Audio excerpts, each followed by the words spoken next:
The rain hammered down mercilessly as Shadow collapsed onto the sodden earth. For 3 days, the German shepherd had maintained his vigil outside Sergeant Mike Callahan's gate through torrential downpours, through blistering heat, through the officer's cold rejection. Now, his once powerful frame trembled with exhaustion, ribs visible beneath matted fur. The dog's amber eyes, though clouded with pain, remained fixed on the house where the man who despised him lived alone. Inside, Callahan watched through rain-streaked windows, jaw clenched tight enough to crack teeth. He'd spent decades building walls. Nothing could breach, not colleagues, not neighbors, certainly not some stray mutt. Yet something in the animal's stubborn loyalty had awakened something long buried. What happened next would leave the entire town of Oak Ridge speechless. Leave a like and share your thoughts in the comments along with the city you're watching from. Now, let's continue with the story. Oak Ridge. Arizona wasn't the kind of place that made the Weather Channel, except during September's unpredictable monsoon season. The small desert town. Population 8,246 sat in a valley that transformed from dusty beige to raging rivers when the storms came. This year's deluge had been particularly brutal, washing out the eastern bridge and flooding the lower neighborhoods. Sergeant Mike Callahan had served the Oak Ridge Police Department for 27 years. At 58, his weathered face carried the deep lines of a man who'd seen too much and smiled too little. His colleagues called him Stone Cold Callahan, behind his back, a nickname he'd earned through unwavering professionalism and emotional detachment. 6 years a widower, he lived alone in a modest ranch house on Sycamore Street, its yard meticulously maintained but devoid of the warmth that makes a house a home. The neighbors knew his routine up at 5 a.m. sharp. Patrol car backing out at 6:15, return precisely at 7 p.m., lights out by 10. They also knew not to mention dogs in his presence. His refusal to work with the department's K-9 unit was legendary, though few knew why. Rumor had it he'd once been a handler himself. But something had happened, something bad. What most didn't know was that behind Callahan's bedroom closet door hung a child-sized police uniform, preserved like a museum piece, or that a bedroom down the hall remained untouched for 15 years, dust gathering on model airplanes and baseball trophies. The name Daniel, carved into a wooden door, hinted at the ghost that haunted Sergeant Callahan's life. On the other side of Callahan's fence lived Martha Wilson, 73, with hands gnarled from arthritis and a tongue sharp enough to cut glass. From her porch swing, Martha observed the neighborhood like a sentry, her unofficial animal rescue operation making her house a sanctuary for strays. She'd tried to engage Callahan for years without success, though she'd never stopped trying. Neither of them could have predicted how a half-starved German shepherd would change everything. The dog had appeared after the floods lean but muscular, despite his hunger, with intelligent eyes and peculiar mannerisms that suggested formal training. Something about him was different from ordinary strays. Martha had noticed it immediately. Callahan would notice it too, though he'd wish he hadn't. The first time Sergeant Mike Callahan encountered the German shepherd was during a routine patrol of the flood-damaged Eastern District. 3 days of cleanup had barely made a dent in the devastation. Callahan sat in his cruiser, documenting water levels for the emergency management team, when movement caught his eye, a large dog emerging from between 2 damaged houses. His body tensed instinctively. Even after all these years, the reaction was automatic, visceral. His right hand drifted toward his holster before he caught himself. The German Shepherd stopped about 20 feet from the patrol car. Unlike most strays, it didn't slink away or approach with desperate hunger. Instead, it sat, perfectly still, at attention, almost like it was waiting for orders. "Get out of here!" Callahan shouted through his partially opened window. The dog didn't move, didn't flinch, just watched him with those unsettling amber eyes. A memory flashed, unbidden, snarling teeth, screams, blood on concrete. Mike's heart hammered against his ribs as sweat beaded on his forehead despite the air conditioning. He was 7 years old again, pinned against the playground fence as Mrs. Abernathy's Rottweiler lunged repeatedly, teeth snapping inches from his face. "Hey there! Pup you lost!"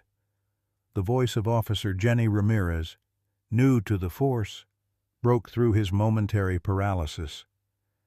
She approached from the community center, where she'd been coordinating volunteer efforts. "Stay back," Callahan barked, harsher than intended. "That's a stray. Could be dangerous." Ramirez slowed but kept approaching. "He looks trained. Sarge, look at how he's sitting." The dog remained in perfect position, eyes now tracking between the two officers. Its coat was dirty and matted in places, but Callahan could see the animal was indeed a purebred German Shepherd, probably abandoned during the evacuation. "I don't care if it's the reincarnation of Rin Tin Tin," Callahan said, exiting his vehicle but keeping the door between himself and the dog. "Animal control's backed up with flood rescues. Just leave it." He stamped his foot and waved his arms. "Go on. Get—" The dog tilted its head slightly but remained seated. "I think he likes you," Ramirez said with a grin. "Well, the feeling ain't mutual." Callahan turned his back on both of them and walked to the community center. When he emerged 30 minutes later with his paperwork complete, the dog was gone. Good riddance, he thought.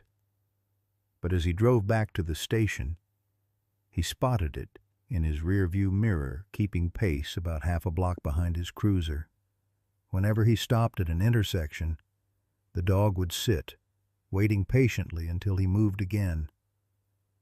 "This is ridiculous," he muttered, pressing the accelerator harder. At the station, Callahan slammed his car door and marched inside without looking back. Chief Williams was waiting in the bullpen. "Water's receding on Main Street," Callahan reported, hanging up his hat. "But we've still got significant flooding east of Cottonwood Drive." "Good work," Williams nodded. "How about those displaced families at the high school?" Before Callahan could answer, Officer Blake Thompson burst in, grinning like a fool. "Hey, Sarge, looks like you've got an admirer." Callahan followed Thompson to the window. There, sitting perfectly at attention in the front parking lot, was the German Shepherd. "That mutt followed me from East End," Callahan growled. "Don't look like any mutt I've ever seen," said Dispatch Sergeant Dorothy Miller, peering over her reading glasses. "That there's a working dog if I ever saw one. Military, maybe. Don't care what it is. Someone call animal control."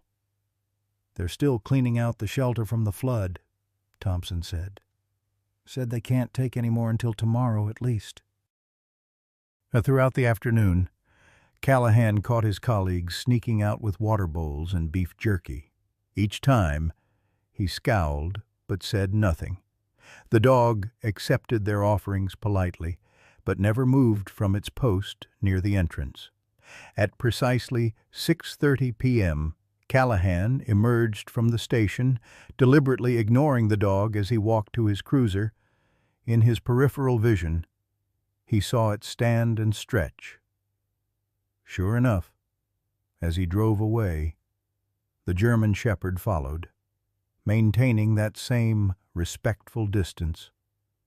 "This ends now," Callahan muttered, suddenly swerving into the parking lot of Oak Ridge Grocery.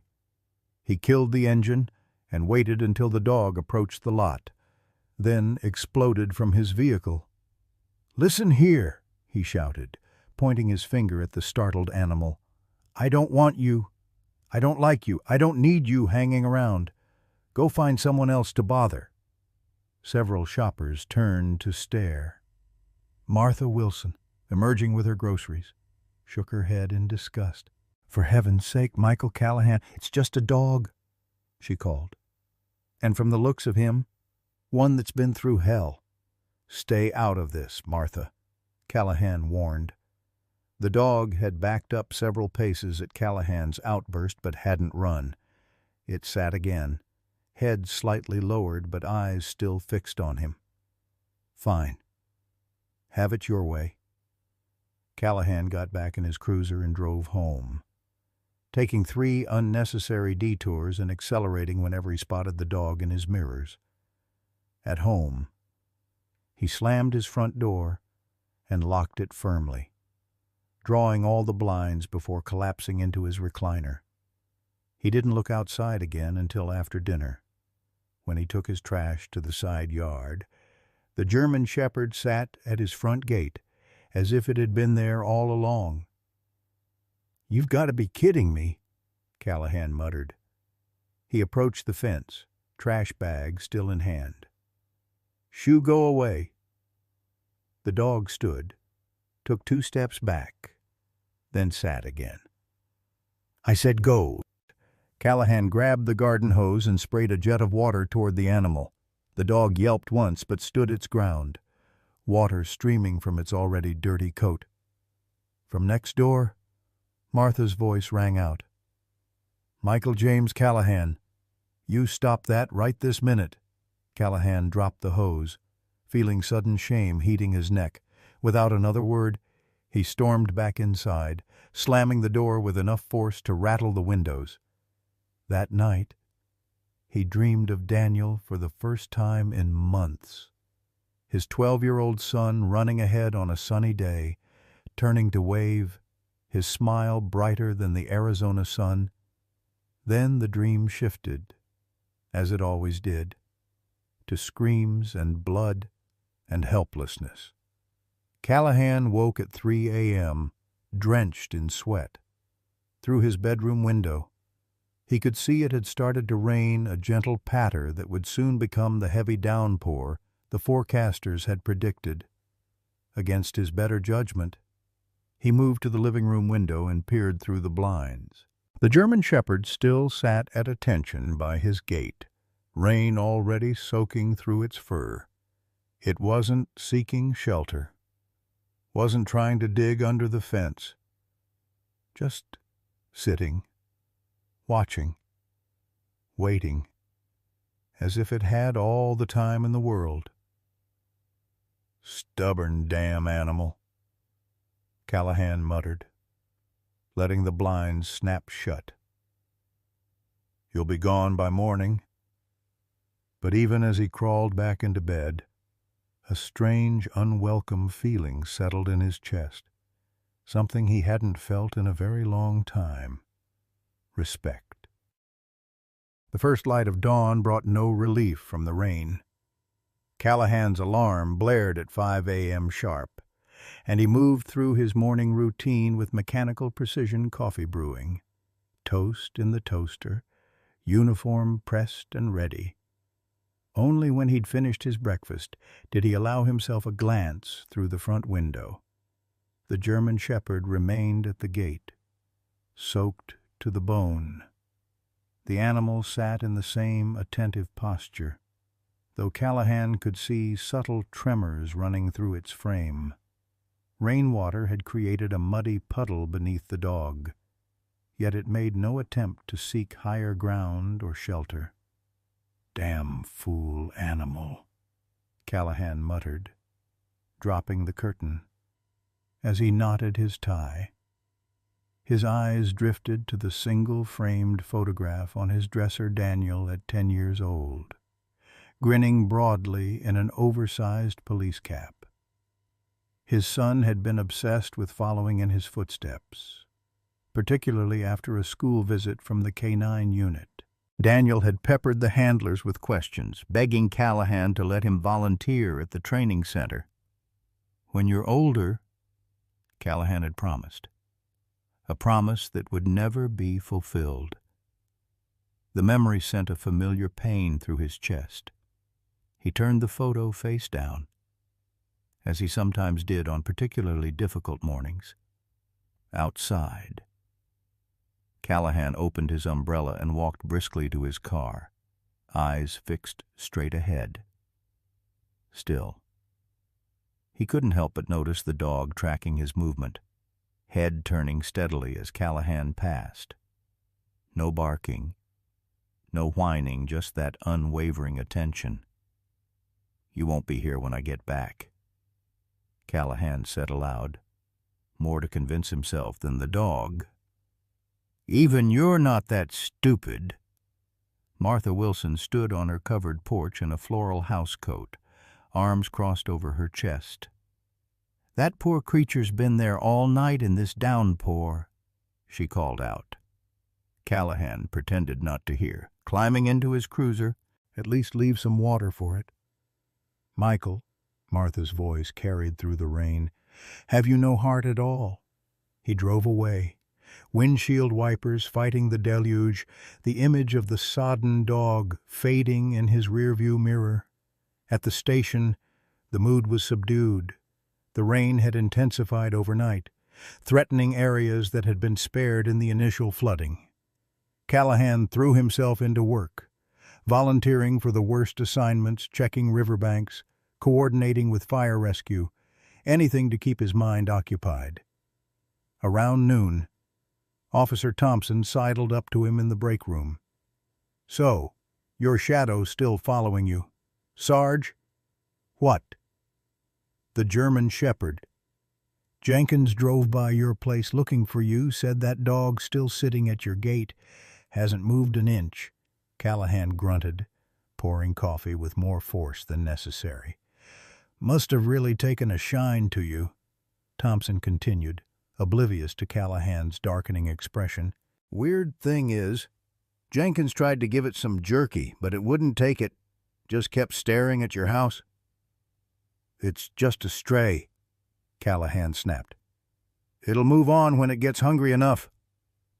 "Don't know. Sarge, doesn't act like any stray I've seen."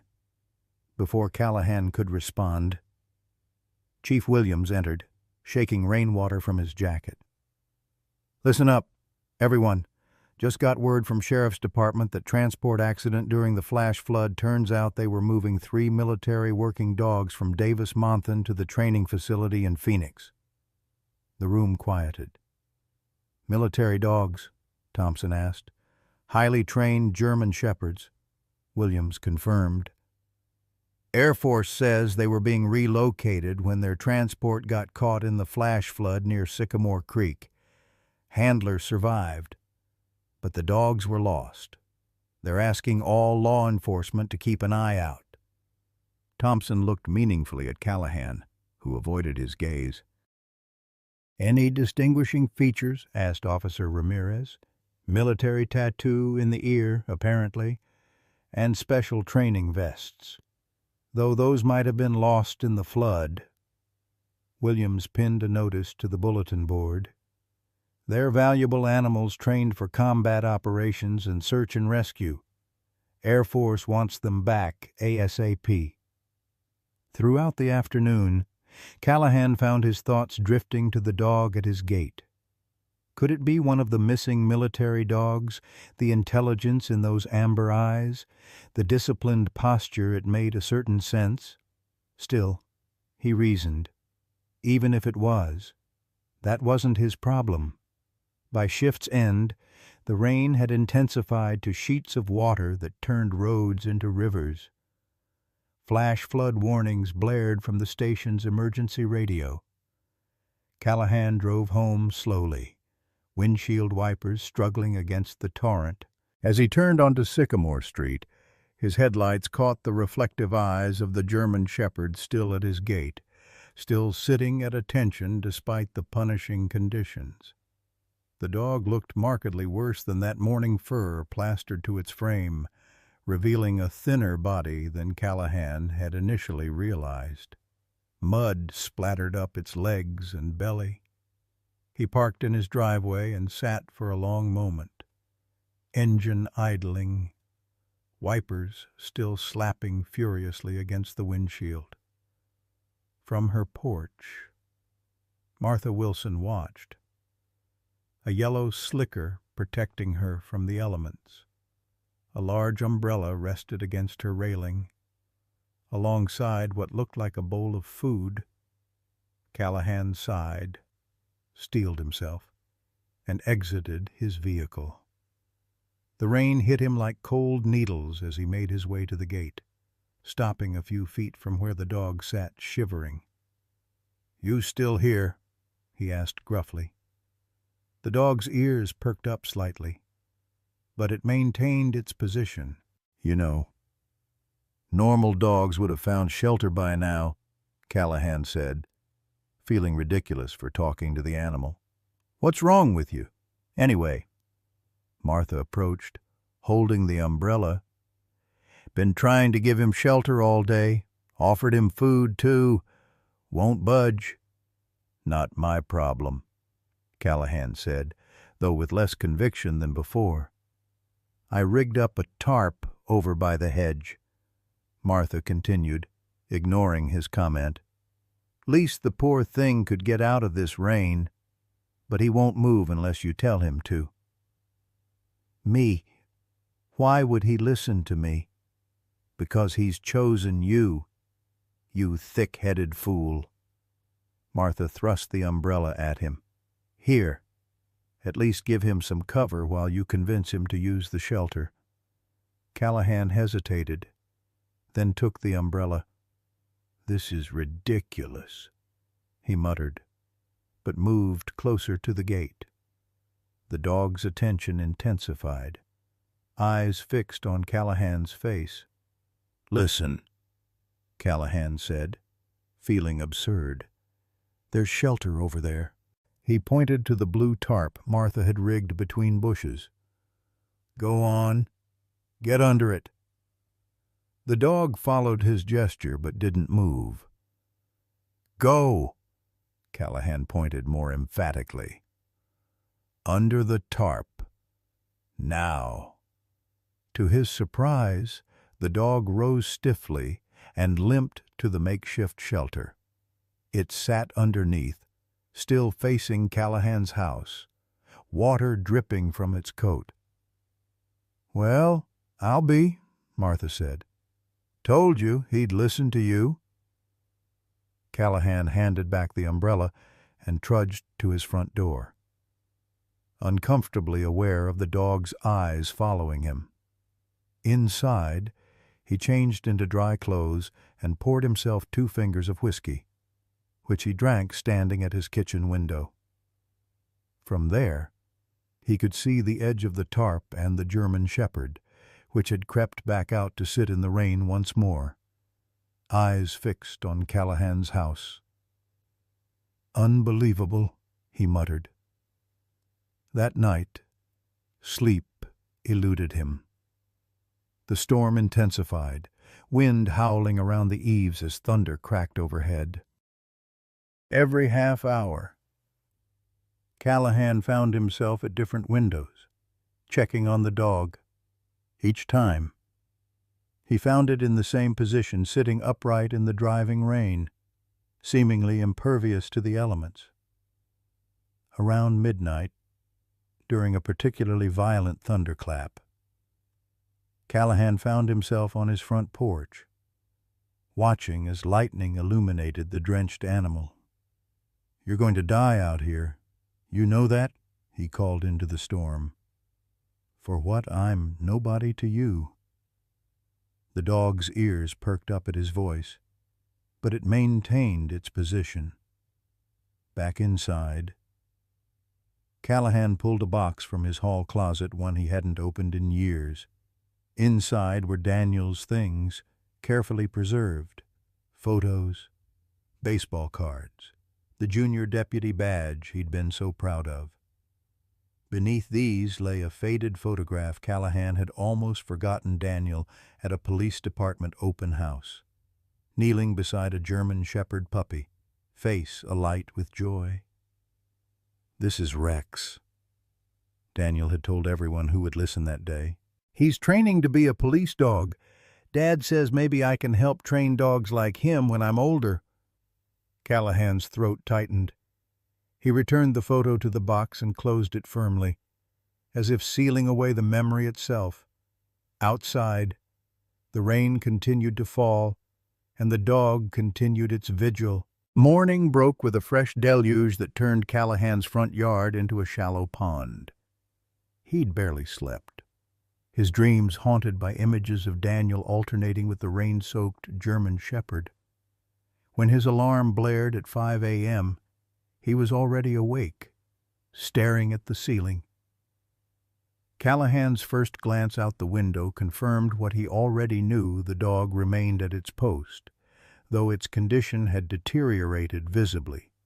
Its once alert posture had slumped, head hanging lower, body trembling continuously.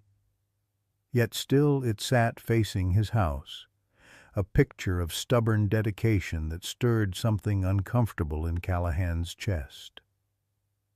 He dressed quickly and was about to head for the door when the telephone rang. Chief Williams' voice crackled through the receiver. "Mike, we're calling in everyone today. This storm's turning into a real monster. National Weather Service is saying we might get another 5 inches before noon." "I'll be right in," Callahan replied, already reaching for his raincoat. "One more thing," Williams added. "Got a call from Martha Wilson. Says you've got one of those missing military dogs at your place." Callahan's jaw tightened. "Martha needs to mind her own business. Well, Air Force is sending someone to check it out, if it is one of theirs. They want it back pronto. Those dogs cost upwards of $50,000 to train." "Fine by me," Callahan said, hanging up more forcefully than necessary. Outside, the rain hammered down with renewed intensity. Callahan paused on his porch, looking toward the gate where the German Shepherd sat submerged up to its belly in muddy water. Its coat hung in sodden clumps, ribs clearly visible with each labored breath. Before he could stop himself, Callahan descended the porch steps and approached the gate, the dog's head lifted at his approach, a barely perceptible wag of its tail disturbing the water's surface. "You're killing yourself. You know that," Callahan said gruffly. "And for what?"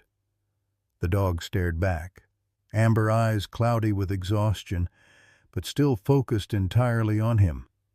With a muttered curse, Callahan returned to his house and emerged with a stainless steel bowl of water, which he placed just inside the gate. The dog watched, but didn't move. "It's water," Callahan said, pointing at the bowl. "Drink." Only when he made the explicit gesture did the dog drag itself forward to lap weakly at the water, eyes still fixed on Callahan as if seeking approval. "I'm not your master," Callahan said, backing away. "Air Force is coming for you. You'll be back where you belong soon enough." Martha Wilson stood watching from her porch, arms crossed. As Callahan headed for his car, she approached, wrapped in a yellow raincoat several sizes too large. "Finally showing some humanity. Michael," she called over the rain, "save the lecture. Martha, I've got work to do. What you've got is a traumatized animal dying in your front yard because it thinks you're its person." Martha's voice had lost its usual acerbic edge, replaced by something softer, almost pleading. That dog's been through hell. Same as you. Callahan paused, hand on his car door. You don't know anything about me. I know grief when I see it. Martha replied quietly. Been looking at it in my mirror for 40 years. Ever since my Thomas died in Vietnam. This isn't about grief, Callahan said flatly. Isn't it? Martha stepped closer, rain streaming down her lined face. I watched you after Daniel died. Watched you wall yourself off from everyone and everything that might hurt you again. Watched you stop living. Callahan felt heat rise in his neck despite the cold rain. You have no right. I have every right. Martha cut him off. Because I did the same thing when I lost my boy. Shut down. Shut everyone out. Would have stayed that way, too, if it hadn't been for a three-legged tabby cat that wouldn't take no for an answer. She nodded toward the German shepherd. Sometimes the good Lord sends us what we need, not what we think we want. It's just a dog, Martha. And I was just a broken-hearted mother. Until I wasn't. Martha turned back toward her house. That animal has chosen you. Michael Callahan. Question is, are you man enough to be chosen? Callahan drove to work in seething silence. Martha's words echoing unwelcomed in his mind. The station was a flurry of activity phones ringing, radios crackling with reports of flooded streets and stranded motorists. He threw himself into the chaos, volunteering for the most demanding assignments. By mid-morning, he found himself at the Eastern Evacuation Center, coordinating transportation for elderly residents from the Sunnyside retirement community. As he checked names off his clipboard, Officer Ramirez approached, rain dripping from her poncho. "How's your shadow doing?" "Sarge?" she asked. "Not now, Ramirez." "Just asking." She shrugged. "Thompson said it looked pretty rough this morning. If it is one of those military dogs, seems like someone should be taking care of it." "Air Force is sending someone," Callahan replied curtly. "Must be something special about you." Ramirez persisted. "For it to stick around like that. Drop it." "Officer." "Yes, sir." Ramirez turned to go, then hesitated. "My brother served in Afghanistan. Said those military dogs would die for their handlers without a second thought. Loyalty like that, it's rare." Callahan didn't respond, turning back to his clipboard with unnecessary focus. But as the morning wore on, he found his thoughts repeatedly returning to the dog sitting in the rain outside his home. Around noon, Chief Williams called him back to the station. A tall, uniformed Air Force officer waited in the conference room, accompanied by a civilian in a waterproof jacket bearing the logo of a military contractor. "Sergeant Callahan," the officer introduced himself as Major Lewis. "I understand you may have found one of our missing assets." "There's a German shepherd at my property," Callahan acknowledged. "Been there since yesterday." The civilian stepped forward, extending a tablet showing photographs of 3 similar-looking dogs in military vests. "Was it any of these animals?" Callahan studied the images. The third dog had the same distinctive markings around its eyes as the one at his gate. "Possibly this one. Hard to tell with all the mud and rain." "That's Sentinel," the civilian said. "One of our most promising trainees. He was being transported with 2 others when the flood hit their vehicle near Sycamore Creek." "What makes these dogs so special?" Callahan asked, trying to keep his tone neutral. "Dual-purpose training," Major Lewis explained. detection and patrol work, with special search and rescue capabilities. Sentinel, in particular, showed extraordinary aptitude for finding people in disaster scenarios. The civilian nodded. His training was nearly complete. We'd invested over a year in his development. His handler, Callahan asked, surprising himself with the question. A shadow crossed Major Lewis's face. Sergeant James Wilson was driving the transport. Got the other handler out, but was swept away trying to release the dogs from their kennels. The name hit Callahan like a physical blow. Wilson, from Oak Ridge. Yes, the major confirmed. Local boy. Joined up after high school. Martha Wilson's son, Callahan said quietly, pieces suddenly falling into place. You know the family? Lewis asked. She's my neighbor. The civilian checked his watch. We should get moving if we want to recover the animal today. This storm's only getting worse. Callahan felt an unexpected reluctance. The dog's in rough shape. Been sitting in the rain for nearly 2 days. We've got a veterinary team standing by at Davis-Monthan, the civilian assured him. Military working dogs are valuable assets. Something in the man's tone, the cold assessment of the animal, as property grated on Callahan. He needs immediate care. There's a vet clinic 5 minutes from my house. Our protocols require your asset might not survive the trip to Davis-Monthan. Callahan interrupted. I've seen dogs die of exposure. It's not pretty. Major Lewis studied him thoughtfully. We'll follow you to your residence. Sergeant, we can make a field assessment there. The drive back to Sycamore Street seemed longer than usual. The windshield wipers struggling against the downpour. Callahan found himself pressing the accelerator harder than was safe on the flooded roads, an unfamiliar urgency building in his chest. As he turned onto his street, he immediately knew something was wrong. The German Shepherd Sentinel was no longer sitting at attention. Instead, the dog lay crumpled on its side in the muddy water, unmoving.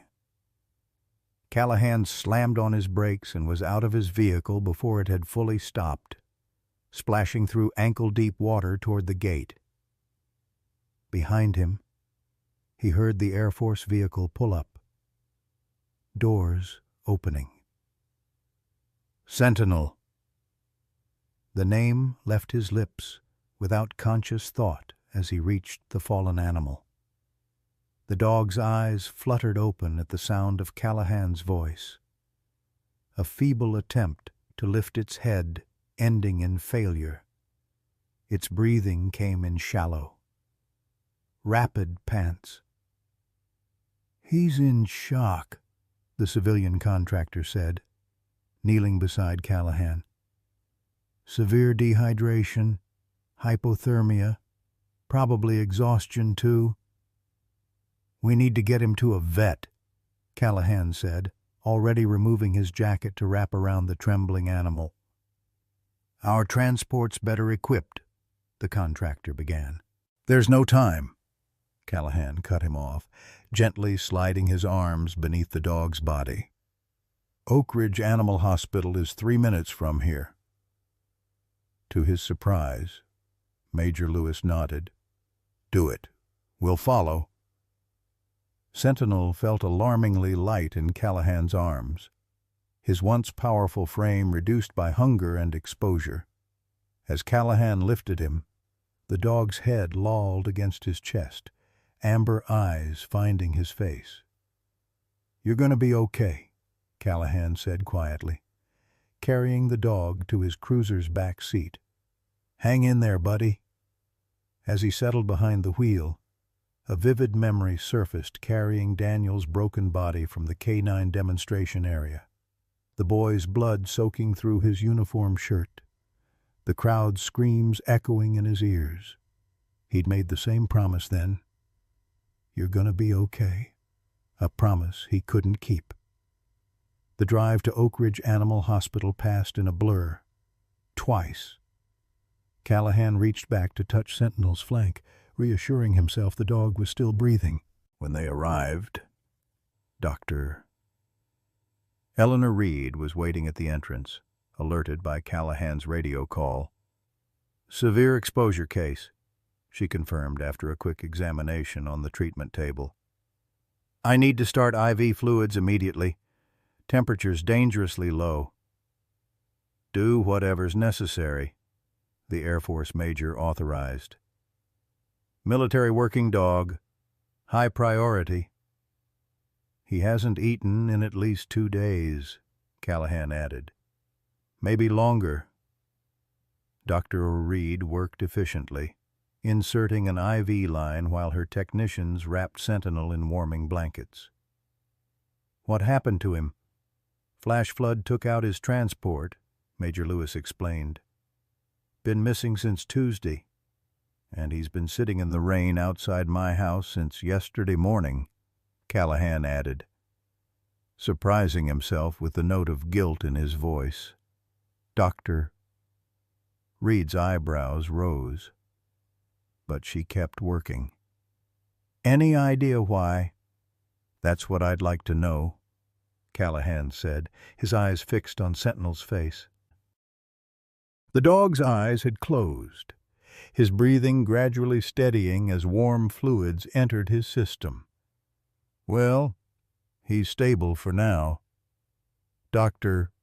Reed announced after several tense minutes. "But he's not out of the woods. I'd like to keep him overnight at minimum. We'll need to transport him to the base facility as soon as he's stable," the contractor insisted. "That won't be happening today," Dr. Reed said firmly. "Probably not tomorrow either. This animal needs rest and careful monitoring." "I'll stay with him," Callahan heard himself say before he'd consciously formed the thought. 3 pairs of eyes turned to him in surprise. "That's not necessary." "Sergeant," Major Lewis said, "we can assign personnel." "I'll stay," Callahan repeated, more firmly this time. "At least until he's stable." As the others stepped out to complete paperwork, Callahan remained beside the treatment table, one hand resting lightly on Sentinel's flank. The dog's eyes opened briefly, finding Callahan's face before drifting closed again. "Why me?" Callahan whispered. "Out of everyone in Oak Ridge, why pick me?" The answer came several hours later, after Sentinel had been moved to a recovery kennel and Callahan sat nearby in an uncomfortable plastic chair. Major Lewis returned from a series of phone calls, his expression solemn. "I've been in touch with our training facility," he said, taking the chair opposite Callahan. "Trying to understand why Sentinel might have sought you out specifically." Callahan looked up from the sleeping dog. "And Sergeant Wilson was using a unique training protocol with Sentinel for search and rescue imprinting. Handlers sometimes use personal items with distinct scents." Lewis hesitated. According to his commanding officer, Wilson was using items that belonged to a local police officer's son who died in a dog attack years ago. Said the boy had been passionate about police dogs before the incident. Dicky. The room seemed to tilt beneath Callahan. "Daniel," he whispered. "He was using Daniel's things." Lewis nodded slowly. Wilson told his CO he wanted Sentinel to associate finding missing children with the highest priority. Said he had permission from the family to use the items. Martha, Callahan realized. She must have given him Daniel's things. "The theory is that Sentinel recognized your scent from those training items," Lewis continued. "These dogs have extraordinary olfactory memory. After losing his handler in the flood, He sought out the only other familiar scent signature he knew. Callahan stared at the sleeping German shepherd, memories flooding back Daniel begging to visit the Canine Training Center, collecting police dog trading cards, declaring his intention to become a handler when he grew up. Dreams shattered in one horrible afternoon when a seemingly well-trained military dog had broken from its handler during a public demonstration, attacking the closest child. For 15 years, Callahan had channeled his grief into hatred of the animals that took his son. Yet here was a dog that had somehow connected with Daniel's memory, carrying his scent through training exercises designed to save lives. "Will he recover?" Callahan asked, his voice rough. "Dr. Reed thinks so," Lewis replied. "He's young and was in excellent condition before this ordeal. Military dogs are bred for resilience. And then what happens to him?" Lewis hesitated. "Normally, he'd return to training, but given the circumstances, the trauma of the flood, losing his handler there will need to be evaluations. He might be deemed unsuitable for continued service. And if he is, military working dogs that can't serve are typically adopted out, often to their handlers' families." Lewis's expression softened slightly. "In this case, that would be the Wilsons. Though given Mrs. Wilson's age," Callahan nodded, understanding the unspoken concern. Martha was in her 70s, arthritis limiting her mobility. A young, energetic German shepherd would be too much for her to handle. "I need to make a phone call," Callahan said abruptly, rising from his chair. In the clinic's small lobby, he dialed Martha's number, suddenly desperate to understand. "You knew," he said when she answered, skipping any greeting. "About your son using Daniel's things to train that dog." A long pause followed. "James thought it might help you somehow, eventually," Martha finally said. "Said that dog would be trained to find missing children, to prevent what happened to Daniel from happening to others. Why didn't you tell me?" "Would you have listened?" Martha's voice was gentle. "You've spent 15 years shutting out anything that reminds you of that day. James understood that. Said sometimes healing comes sideways, when we're not looking for it." Callahan's throat tightened. "Your son died trying to save these dogs." "My son died doing what he believed in," Martha corrected. "Just like he lived, just like I taught him." Her voice wavered slightly. "Is the dog, Sentinel, going to be all right?" "Doctor thinks so. I'm staying with him tonight." "Good," Martha said simply. "That's good. Michael." When Callahan returned to the recovery area, he found Sentinel awake, eyes tracking his movement across the room. The dog's tail thumped weakly against the kennel floor. "Hey there," Callahan said quietly, kneeling beside the kennel door. Feeling better, Sentinel's eyes, clearer now, remained fixed on Callahan's face with an intelligence that was almost unnerving. Slowly, deliberately, the dog raised his head and inched forward to gently nudge Callahan's hand with his nose. For the first time in 15 years, Michael Callahan felt the soft fur of a dog beneath his fingers and didn't pull away. By morning, the rain had stopped. Callahan awoke with a stiff neck from sleeping in the plastic chair, momentarily disoriented by the unfamiliar surroundings of the veterinary clinic.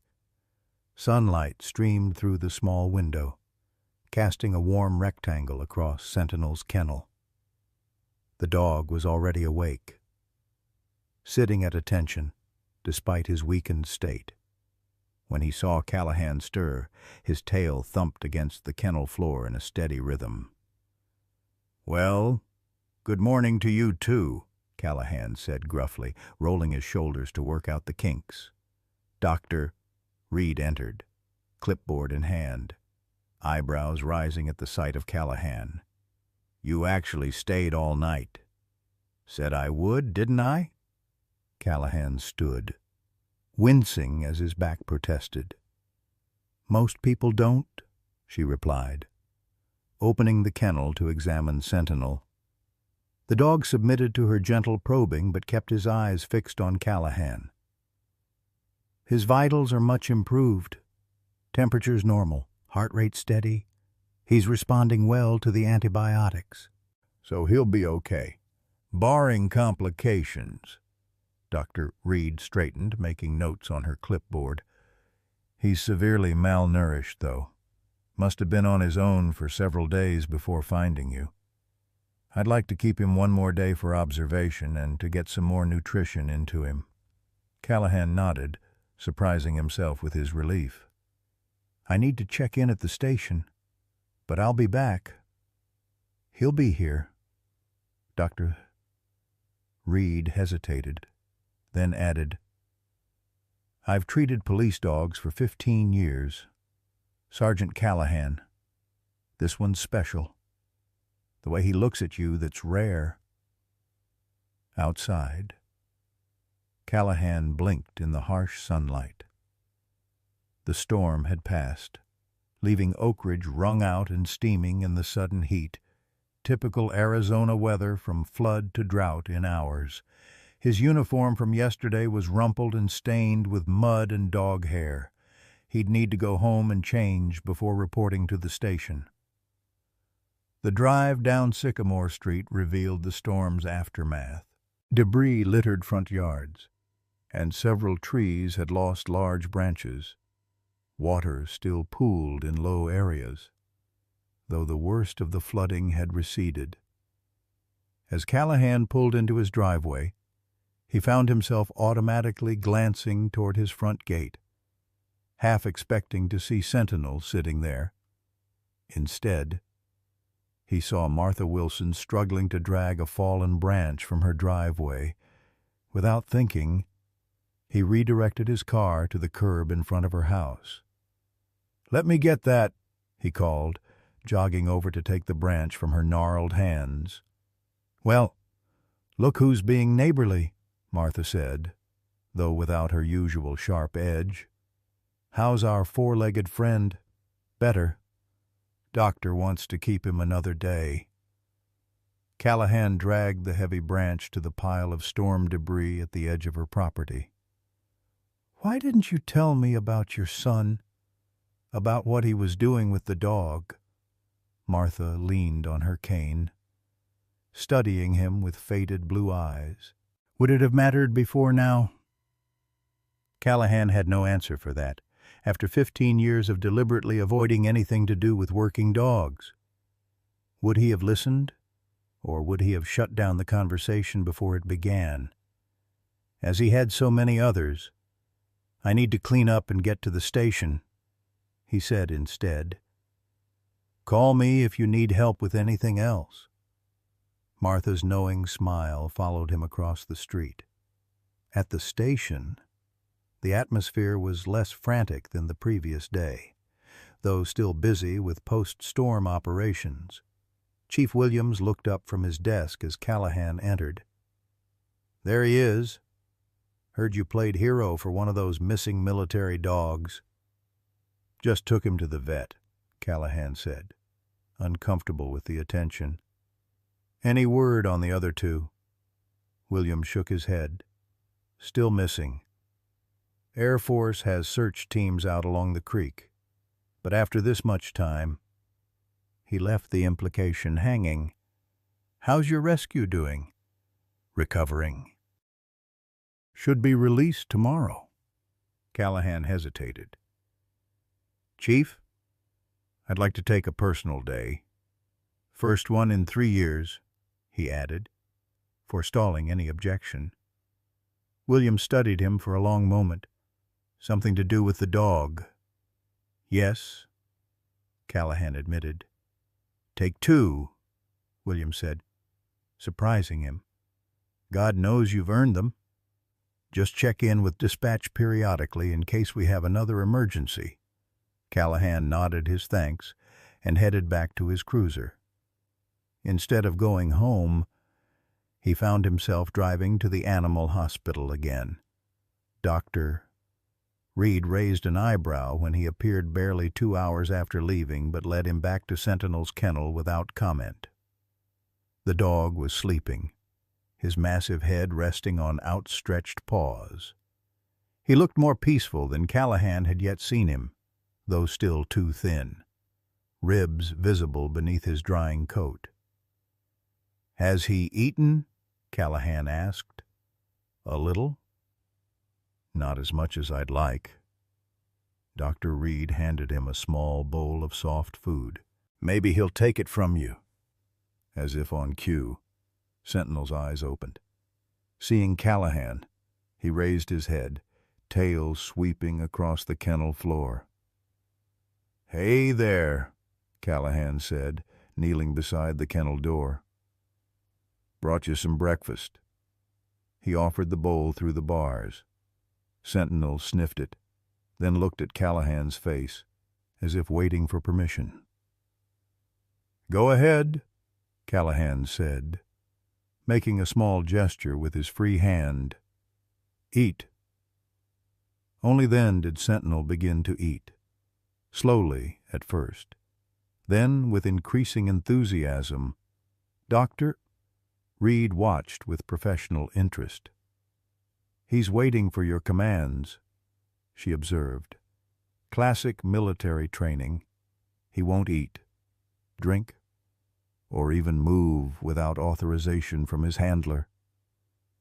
She tilted her head. "Or the person he thinks is his handler." Callahan watched as Sentinel finished the food, then looked up expectantly. "What happens to him now?" "After he recovers." The Air Force officer left paperwork. "They'll send someone to collect him once I clear him medically." Dr. Reed hesitated, though Major Lewis mentioned there might be other options, depending on how his evaluation goes. Callahan nodded, thinking about what Lewis had said regarding dogs deemed unsuitable for continued service. He reached through the kennel bars to stroke Sentinel's head, still marveling at how natural the gesture felt after so many years of avoiding dogs entirely. "I need to look into something," he told Dr. Reed. "I'll be back this afternoon." His next stop was the Oak Ridge Police Department's records room, where he pulled the file he'd avoided for 15 years, Daniel's accident.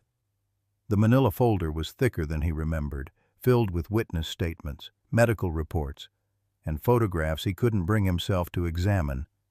What he sought was on the first page the military working dog's designation and training history.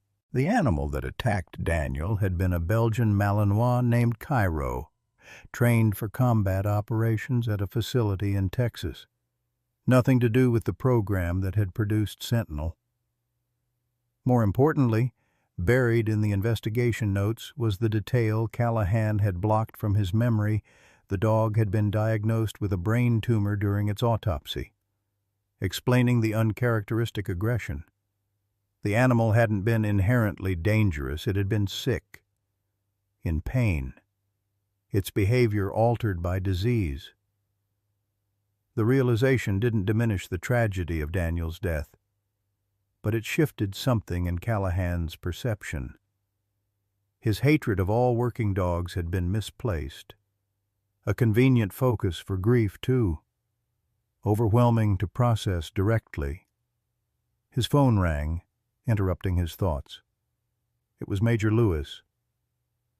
"Sergeant Callahan, I wanted to update you on Sentinel's situation," the officer said without preamble.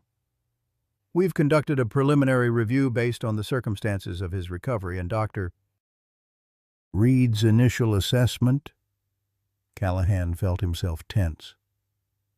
And, given the trauma of the flood, the loss of his primary handler, and the extended period without proper care, there's concern about his suitability for continued military service.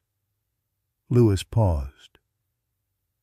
In cases like this, we typically evaluate for potential civilian placement.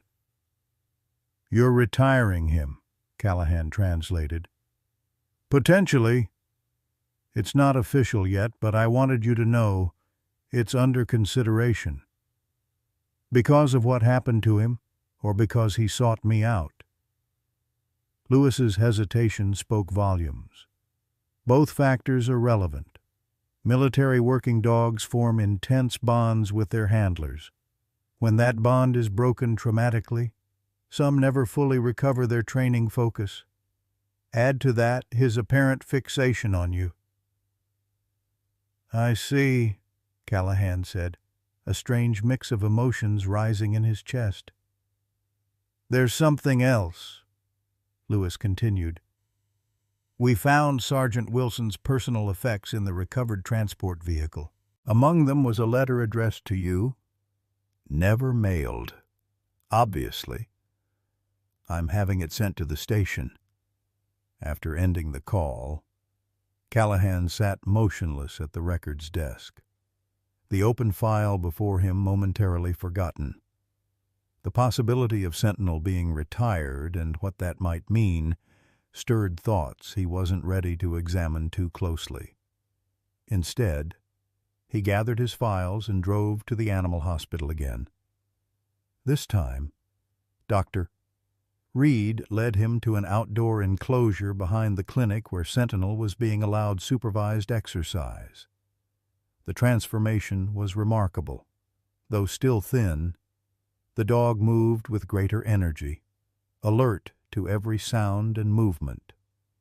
When he spotted Callahan, he trotted over immediately, posture shifting from casual exploration to focused attention.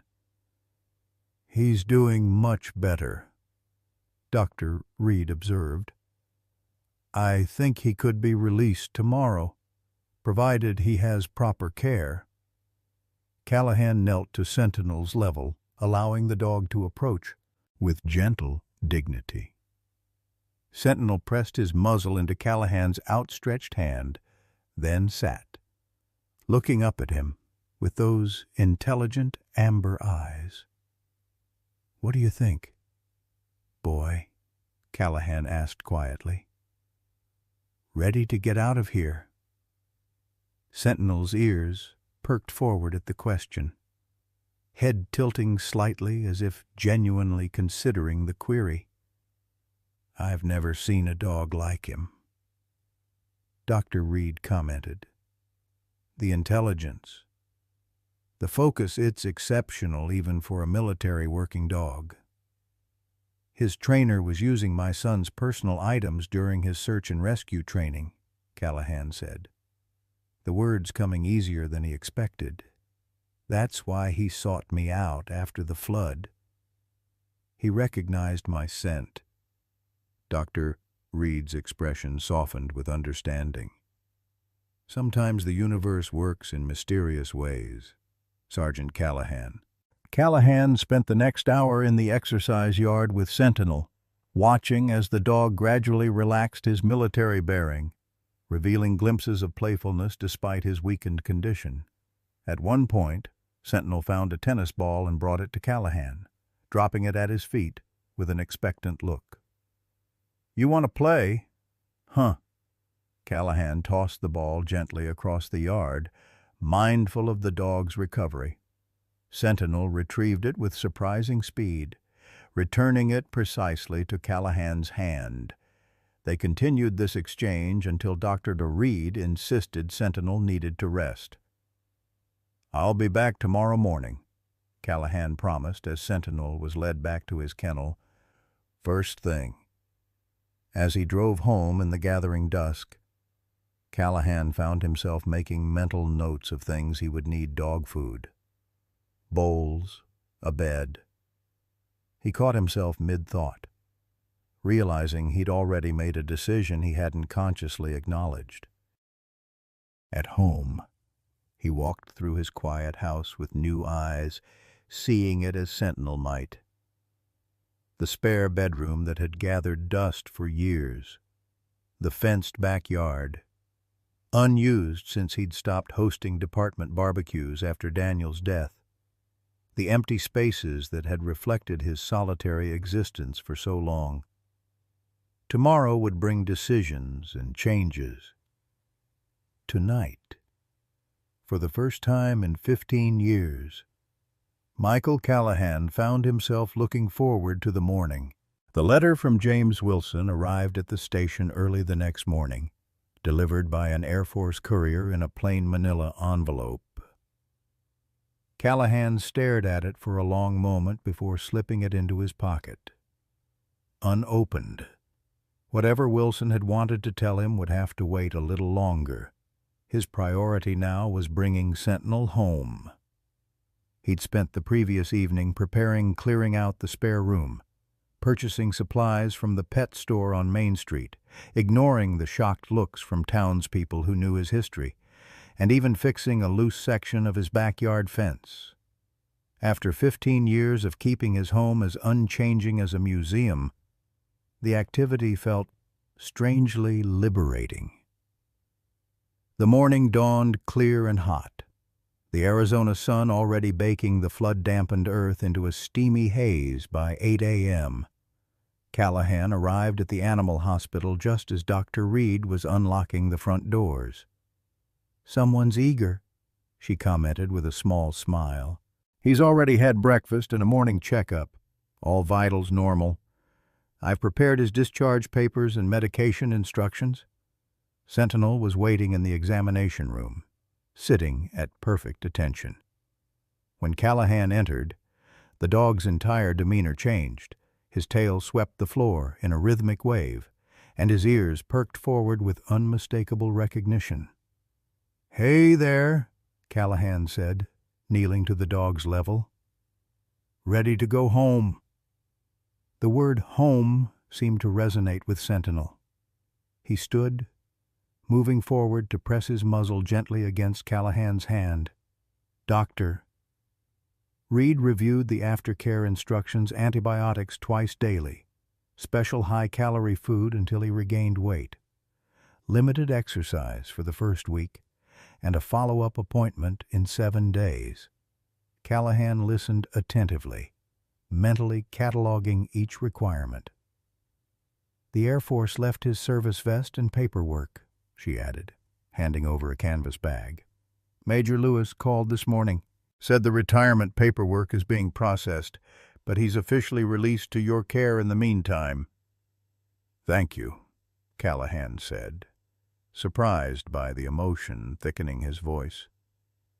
"For everything." "Just doing my job," Dr. Reed replied with a warm smile.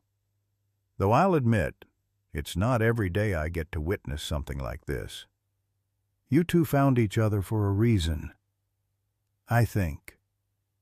Outside, Callahan helped Sentinel into the back seat of his personal truck, noting how the dog moved with more strength than the day before. On the drive home, he found himself continually checking the rearview mirror, where Sentinel sat with dignified calm, watching the passing scenery with alert interest. As they turned onto Sycamore Street, Callahan noticed Martha Wilson sitting on her front porch. She raised a hand in greeting as he pulled into his driveway, and he found himself waving back a neighborly gesture that would have been unthinkable a week ago. "Come on," he said to Sentinel, opening the truck's rear door. "Let's get you settled." The German Shepherd stepped carefully from the vehicle, pausing to survey his new surroundings.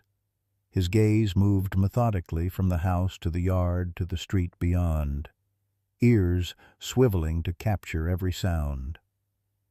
"This is home now," Callahan said, feeling oddly self-conscious. "If you want it to be." Sentinel looked up at him with those intelligent amber eyes, then walked deliberately to Callahan's side, pressing against his leg in silent acceptance. Inside, Callahan watched as Sentinel explored the house with meticulous attention, sniffing each room before returning to Callahan as if reporting his findings. When they reached Daniel's old room, however, the dog stopped at the threshold, suddenly alert. Callahan had avoided this room for years, entering only to dust occasionally, keeping it preserved as a shrine to his lost son. Now, seeing it through Sentinel's eyes, he recognized the unhealthy nature of his grief. This room, frozen in time, represented his refusal to move forward. "It's okay," he said, more to himself than to Sentinel. "You can go in."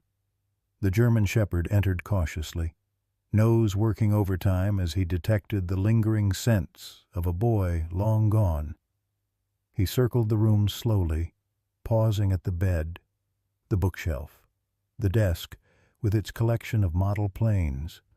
Finally, he stopped at the closet, looking back at Callahan with an expression that seemed almost questioning. "What is it, boy?" Sentinel pawed gently at the closet door. Callahan stepped forward and slid it open, revealing shelves of neatly folded clothes and boxes of childhood treasures. On the top shelf sat a shoebox labeled K9 Unit in a child's careful handwriting. Callahan had forgotten it existed. With hands that suddenly trembled, he took down the box and opened it.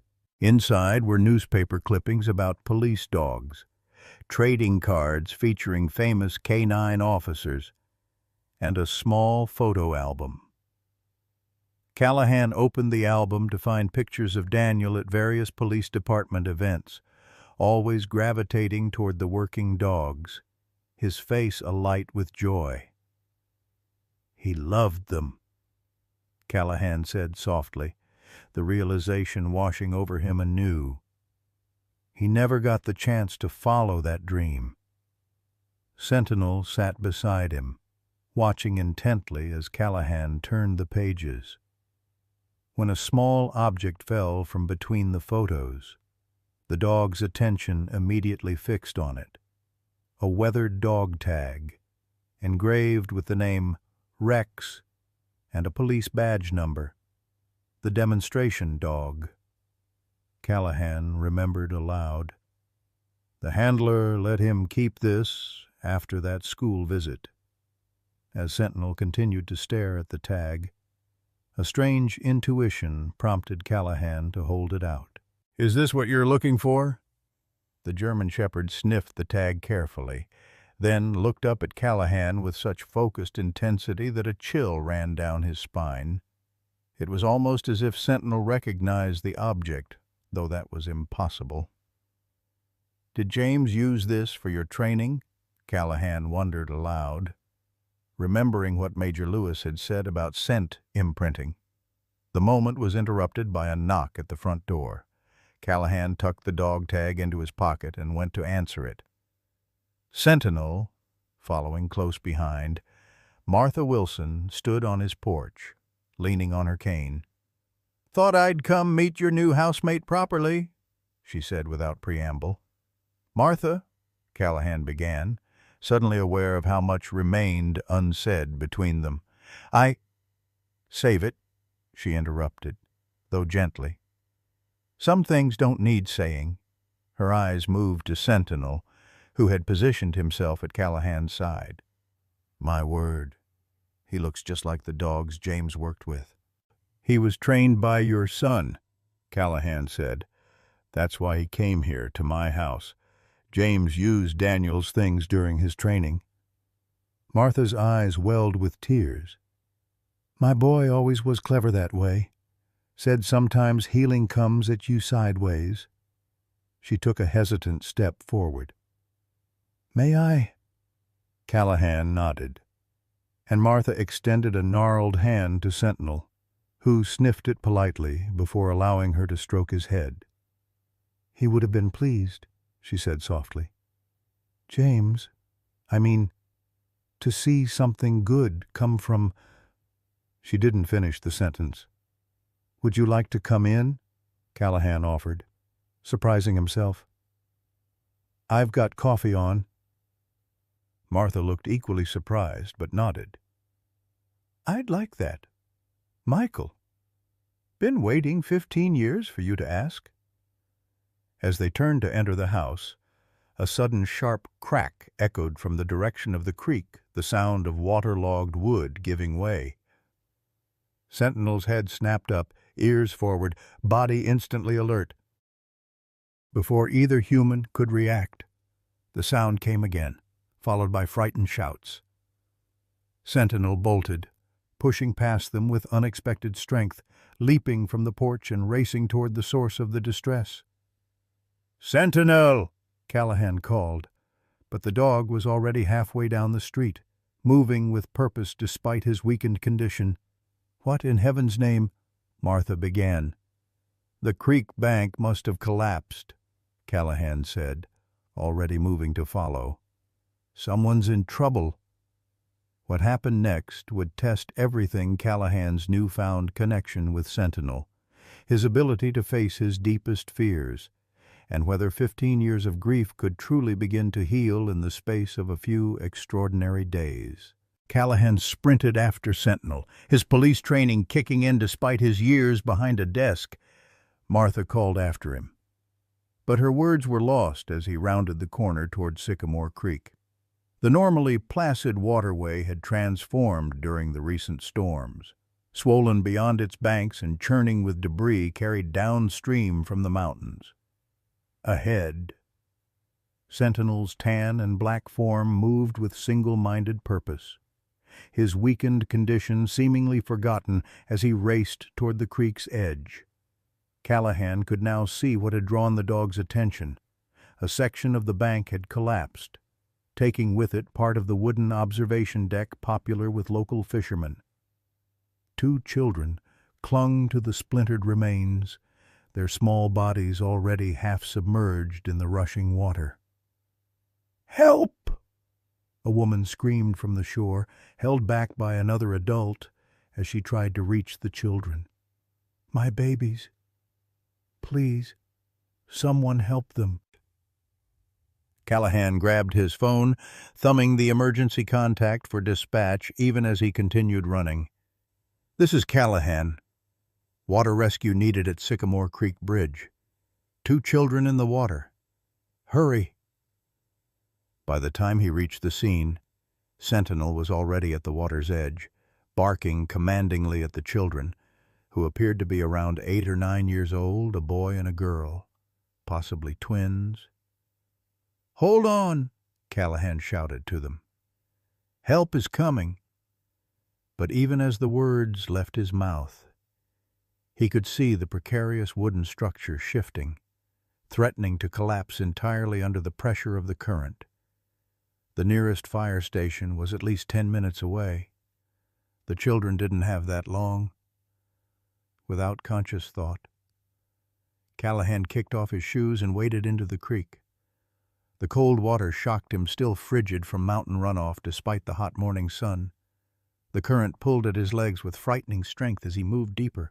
"Stay where you are," he called to the children. "I'm coming to get you." The little girl sobbed, her hands white-knuckled as she gripped the broken railing. The boy appeared slightly calmer, though his face was pale with fear. Sentinel paced anxiously on the shore, watching Callahan's progress with intense focus. When the water reached Callahan's chest, making forward movement increasingly difficult, the dog suddenly plunged into the creek. "Sentinel, no," Callahan called, fearing for the animal's already compromised health. But the German shepherd swam with powerful strokes, cutting through the current with far greater efficiency than Callahan could manage. Within moments, he had reached the children.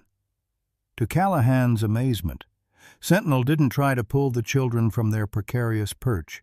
Instead, he maneuvered himself beneath the broken deck, providing additional support with his body while barking encouragingly at the terrified children. "He's helping!" the boy called out. "He's holding it up." Callahan pushed forward with renewed determination, finally reaching the damaged structure. Up close, he could see that Sentinel had positioned himself strategically, bracing the most unstable section with his back while keeping his head above water. "Good boy," Callahan said, meeting the dog's eyes with newfound respect. "I've got it now." He assessed the situation quickly. The girl was closest, her grip already weakening. "Sweetheart, I need you to let go and come to me," he said, keeping his voice calm despite the urgency. "I'm scared," she whimpered. "I know you are, but I won't let anything happen to you." Callahan extended his arms. "Just let go and I'll catch you. My dog is helping hold everything up." The girl looked at Sentinel, who gave a reassuring bark despite the strain evident in his posture. With a small cry, she released her grip and half fell into Callahan's waiting arms. "Good girl," he said, holding her securely against his chest. "Now we're going to move very slowly to the shore, fighting the current." Callahan carried the girl to safety, where her mother waited with outstretched arms. But as he handed the child over, a sickening crack echoed across the water. Turning back, Callahan saw the remaining structure shift dramatically. The boy cried out in terror as his section of decking tilted toward the water. Sentinel barked frantically, still trying to brace the collapsing wood with his body.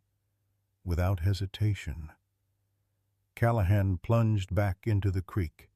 The current seemed stronger now, the water colder, but he pushed forward with desperate energy. He was still several yards away when the structure gave way completely. "No!" he shouted as both boy and dog disappeared beneath the churning surface. For one terrible moment, the creek revealed nothing but swirling debris. Then Sentinel's head broke the surface, the boy's shirt clenched firmly but gently in his teeth. The dog swam powerfully toward the middle of the creek, away from the dangerous debris but fighting a current that threatened to sweep them both downstream. Callahan changed direction, angling to intercept them. The cold was seeping into his muscles now, making each movement more difficult than the last. Memories of Daniel flashed through his mind, not the tragedy this time, but the joy that preceded it. His son running ahead on a hiking trail, laughing as he splashed in this very creek during happier summers. "I'm coming," he called, though whether to the boy, to Sentinel, or to the ghost of his son, he couldn't have said. 20 feet from shore, disaster struck. A large branch, carried by the current, slammed into Sentinel's side. The dog yelped, but maintained his grip on the boy. However, the impact pushed them toward a tangle of flood debris that had formed a dangerous strainer near the opposite bank, a death trap that would allow water through, but trap solid objects against it with the force of the current. Callahan redoubled his efforts, lungs burning as he swam toward them. He reached the boy just as Sentinel was being pulled toward the strainer. Grabbing the child with one arm, he reached for Sentinel's collar with the other. "Let go, boy," he gasped. "I've got him now." For a brief moment, their eyes met human and canine, a silent communication passing between them. Sentinel released the boy's shirt, but was immediately caught by the current. His weakened body swept against the debris dam. "Sentinel!" Callahan shouted. but he couldn't reach the dog without endangering the child in his arms. With a wrenching decision, he turned toward shore, swimming diagonally against the current to carry the boy to safety. Willing hands pulled them from the water. The boy coughed and sputtered, but was otherwise unharmed. His mother wrapped him in a fierce embrace, sobbing with relief. "My dog," Callahan gasped, turning back toward the creek. "He's trapped in the strainer." Sentinel was barely visible now, pinned against the tangle of branches and debris by the relentless force of the water. Though he struggled, each movement seemed weaker than the last. His head remained above water, but just barely. Without conscious thought, Callahan found himself back in the creek, swimming toward the strainer. Distantly, he heard sirens approaching the fire department's water rescue team finally arriving. But they would be too late for Sentinel. "Hang on, boy," he called, fighting through water that seemed to have arms designed specifically to hold him back. As he neared the debris dam, the danger became immediately apparent. The current pushed against his body with crushing force, trying to pin him alongside Sentinel. Using every ounce of his police training, Callahan maneuvered to approach from downstream, grabbing onto the tangle of branches to anchor himself. Sentinel's eyes found his, and in them Callahan saw not fear, but trust, absolute and unwavering. It was a look he'd seen only once before, in Daniel's eyes, each time his son had placed his small hand in Callahan's larger one, secure in the belief that his father would keep him safe. "I've got you," Callahan promised, reaching through the branches to grasp Sentinel's collar. "I won't let you go." The dog whimpered softly as Callahan worked to free him, carefully breaking away branches and pulling debris from around the trapped animal. Every second was a battle against the current, which seemed determined to claim them both. Finally, with one last mighty effort, Callahan pulled Sentinel free. But as they began to move away from the strainer, he realized his own strength was failing. The cold had seeped deep into his muscles, and the exertion had left him dangerously weak. He could barely keep himself afloat, let alone support Sentinel's weight. In that moment, with the shore seeming impossibly distant, Callahan felt a strange calm descend. If this was how it ended, at least he would go trying to save a life, trying to save this particular life that had so unexpectedly become precious to him. "I'm sorry, Daniel," he whispered, thinking not of his failure 15 years ago, but of how he had failed to live fully in the years since. Then, suddenly, Sentinel was moving beside him, no longer a burden but a support. Despite his ordeal, the dog swam with renewed purpose, pressing his body against Callahan's, helping to keep him afloat. Together, they began to make slow progress toward the shore. By the time they reached shallow water, the rescue team had arrived. Hands reached for them, pulling them onto dry land where they collapsed side by side, both gasping for breath. "Sergeant Callahan, can you hear me?" A paramedic's voice seemed to come from very far away. Callahan turned his head, seeking Sentinel. The dog lay motionless beside him, eyes closed, breathing shallow, reaching out with the last of his strength.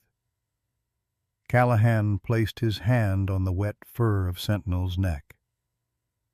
"Stay with me," he whispered. "Please." As darkness closed in around the edges of his vision, Callahan felt something he hadn't experienced in 15 years, a desperate prayer forming in his heart, not for himself, but for the dog who had somehow broken through walls he'd thought impenetrable. In that moment, before consciousness slipped away entirely, Michael Callahan finally understood what Martha Wilson had been trying to tell him for years. Sometimes healing comes sideways, when you're not looking for it, in forms you never expected. And sometimes it comes with 4 legs and unwavering loyalty. Callahan awoke to the steady beep of hospital monitors and the antiseptic smell that marked all medical facilities, regardless of whether their patients walked on 2 legs or 4, blinking against the harsh fluorescent lighting. He struggled to orient himself. His throat felt raw. His muscles ached with a bone-deep weariness, and his mind was foggy with what he assumed were pain medications. "Welcome back to the land of the living, Mike." Chief Williams sat in a vinyl chair beside the bed. His uniform rumpled as if he'd been there for hours. "How long?" Callahan croaked. "About 6 hours," Williams replied, offering a cup of water with a straw. "Moderate hypothermia, exhaustion, and a cracked rib from where that branch hit you. Doctor says you'll make a full recovery, though you might be desk-bound for a couple weeks." Callahan took a sip of water, memories flooding back the creek. The children. Sentinel trapped in the debris. "The dog," he said urgently, trying to sit up. "Sentinel, is he?" Williams placed a restraining hand on his shoulder. "Easy there. Your 4-legged hero is alive." The relief that washed over Callahan was so profound it left him momentarily speechless. "Though, I won't lie to you," Williams continued, his expression sobering. "He's in rough shape. Between the exposure he suffered before, his weakened condition, and then the creek. The vet says it could go either way." "I need to see him," Callahan said, already pulling at the IV line in his arm. "Whoa! Hold on there, cowboy." Williams tightened his grip. "You're not going anywhere just yet. Doctor says at least overnight for observation. You don't understand. He needs me there." Williams studied him for a long moment. "You know, in 20 years of working together, I've never seen you like this. Not about anything. Certainly not about a dog." Callahan met his gaze steadily. "Things change." "Yes, they do," Williams agreed, unexpectedly. "Which is why I've already spoken to your doctor and the veterinarian. If your vitals remain stable for the next hour, we can arrange a brief visit. You'll go in a wheelchair with a nurse and come straight back." "Thank you," Callahan said, genuine gratitude in his voice. "Don't thank me yet. There's a whole crowd of reporters outside wanting to talk to the hero cop and his miraculous dog. Story's already gone viral on social media. Some tourist caught the whole rescue on video." Callahan groaned. "Tell them I'm in a coma," Williams chuckled. "Already did, but they're persistent, especially since it's you." "What's that supposed to mean?" "Mike, you've been stone-cold Callahan for 15 years. The man who hates dogs more than anyone in Arizona suddenly risking his life for one. That's a story people want to hear." Before Callahan could respond, the door opened to admit Martha Wilson, leaning heavily on her cane. "Well, look at you," she said, her sharp eyes assessing him. "Still too stubborn to die. I see." "Martha?" Williams nodded, standing. "I'll leave you two to catch up. Mike, I'll check on that other matter we discussed." When the door closed behind the chief, Martha settled carefully into the vacated chair. "Those children you saved are fine. By the way, not a scratch on them, though their mother might never let them out of her sight again." "Good," Callahan said. "That's good." A long silence stretched between them, filled with 15 years of things unsaid. "I read the letter," Martha finally said, pulling a folded paper from her pocket. "The one my James wrote to you. The Air Force brought it to me when they couldn't find you here." Callahan's chest tightened. "What did it say?" Martha unfolded the paper with gnarled fingers. "It's dated 2 days before the flood. He knew Sentinel's training was almost complete, that the dog would be assigned somewhere soon." She cleared her throat and began to read. "Sergeant Callahan, you don't know me, but I've known about you and your son Daniel since I was a teenager. My mother, Martha Wilson, has lived next door to you for nearly 30 years. She was there the day of the accident, and she's watched you every day since a good man trapped in grief that's calcified into something hard and unyielding. I'm writing because I've been training a dog who might change that. His name is Sentinel, and he's the most remarkable animal I've ever worked with. For the past 8 months, I've been using items that belong to Daniel, things my mother saved in Sentinel's search and rescue training. The scent of your son has become linked in Sentinel's mind with his highest purpose, finding and saving those who are lost. Military working dogs usually go where they're assigned, serving with handlers they've never met before.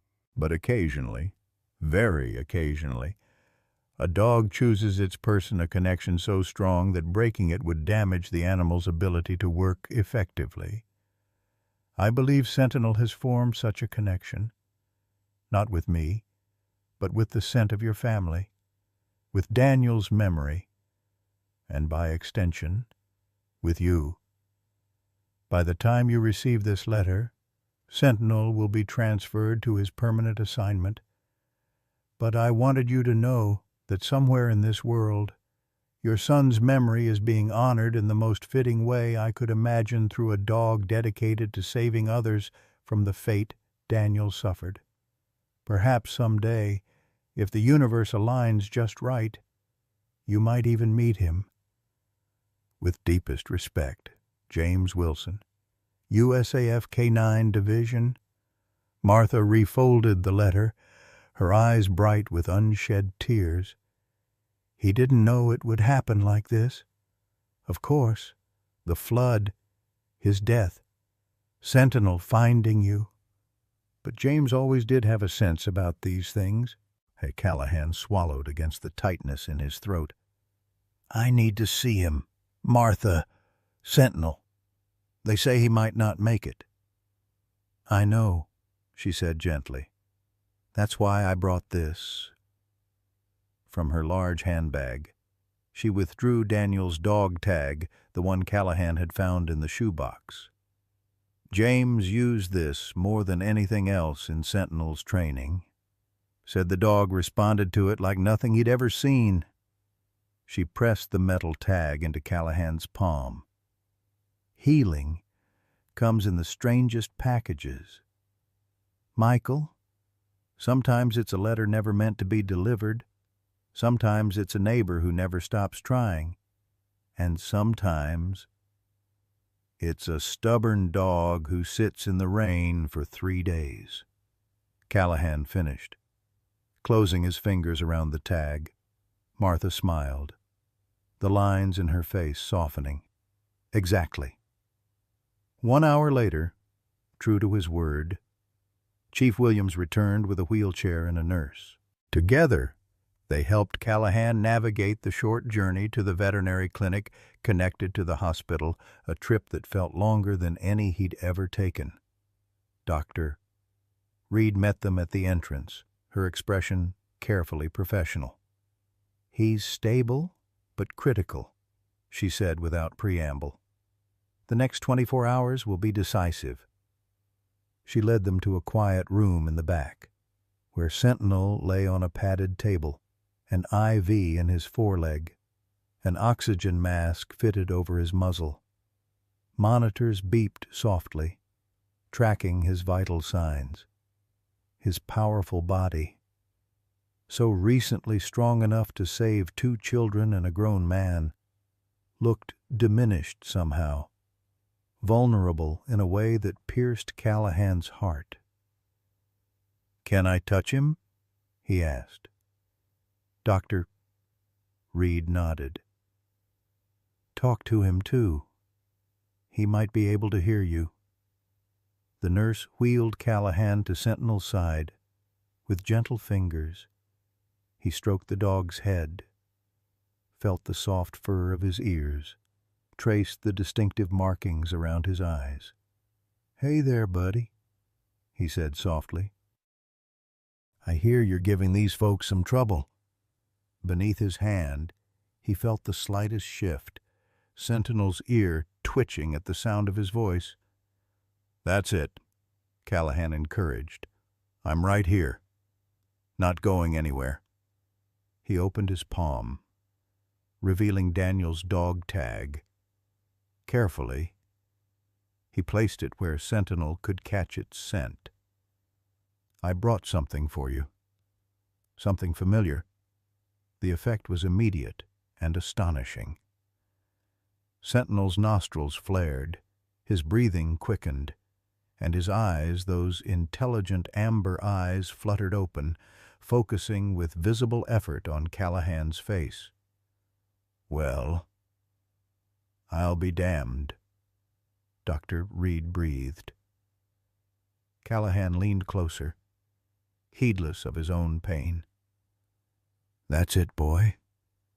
Come back to me. We've got things to do, you and I." Sentinel's tail moved in the faintest suggestion of a wag. His tongue emerged to weakly lick Callahan's hand, an unmistakable gesture of recognition and affection. In that moment, something that had been broken in Michael Callahan for 15 long years began, finally, to heal. Life has a way of bringing us exactly what we need, even when it comes in packages we initially want to reject.